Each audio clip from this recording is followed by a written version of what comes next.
Hello Potters, here's my unedited video on how to reclaim your clay. So here I've kept all of my trimmings and put them in buckets, let them dry until they're absolutely crumbly and completely dry, ready to absorb as much water as possible. You can also use the water and slurry from your throwing bucket because that's as wet as it can possibly get as well. I put it all into a bucket with enough water to cover everything. This is now almost completely liquid as well. You want to get rid of as much extra water on the top as you can. So these super large grout sponges, they're like $2 to $3 at Menards, or you can get a packet of 3 at Restore. Packet of 3 for $3. So depending on how much you want to do, and you can always cut these down to be smaller if you want as well. So just lay that on top.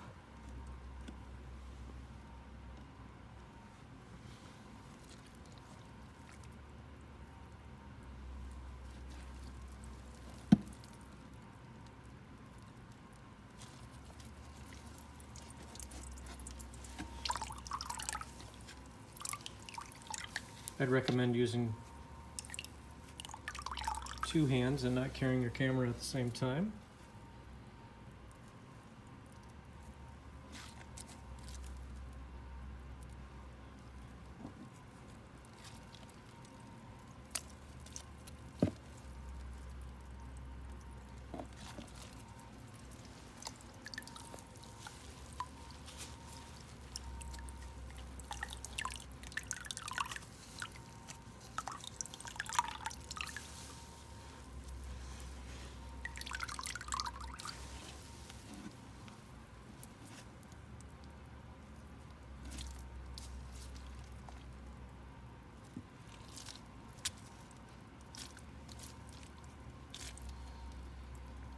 So all the standing water is now out.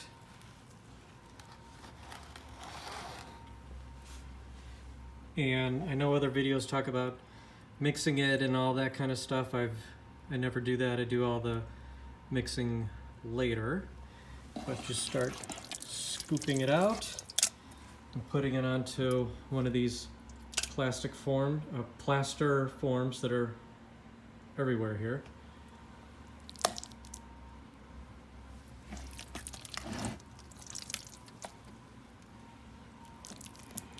Not my best video work, but trying to get this out to you while it's all fresh in everybody's mind.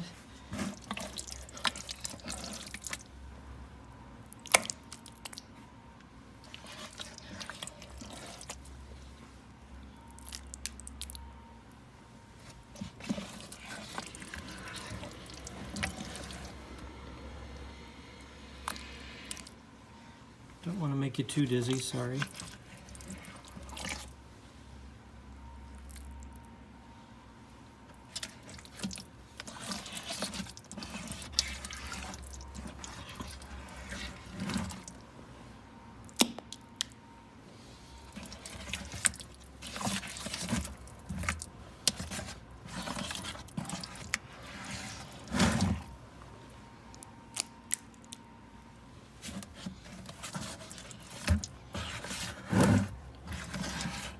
I reuse these buckets over and over, so don't worry about getting every little bit out. I'm just kind of spreading out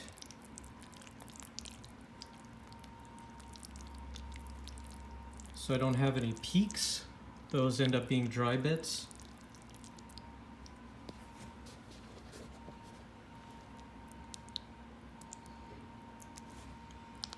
If you leave these peaks, those peaks will end up drying and then you'll have little hard bits, and you don't necessarily want that.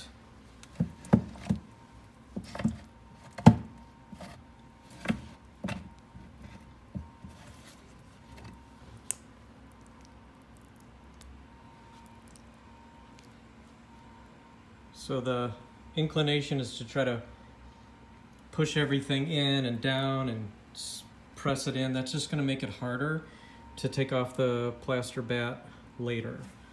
So we're not going to do that. We're just going to, because I won't be back again until maybe tomorrow. I'm going to just take some plastic because I don't want it to dry too much. And just loosely lay it on the top. Now I can take my buckets of trim.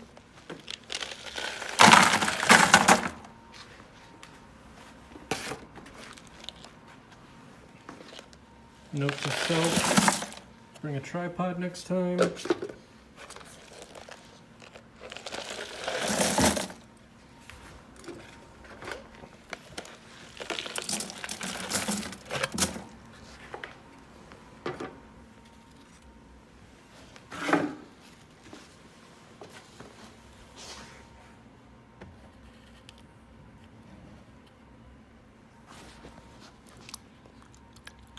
Rinse my hand a bit in the slurry bucket.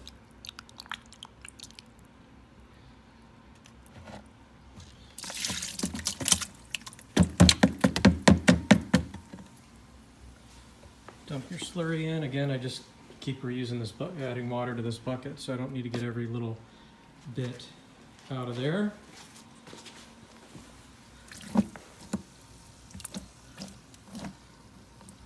Just kind of slightly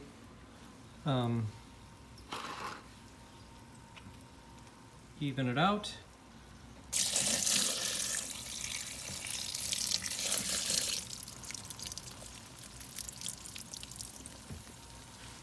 Pour some water in. Squeeze out your sponge.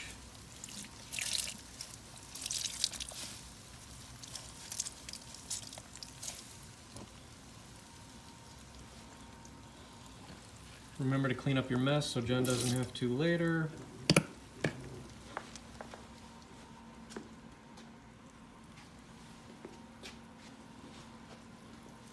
And then I'll add some more water.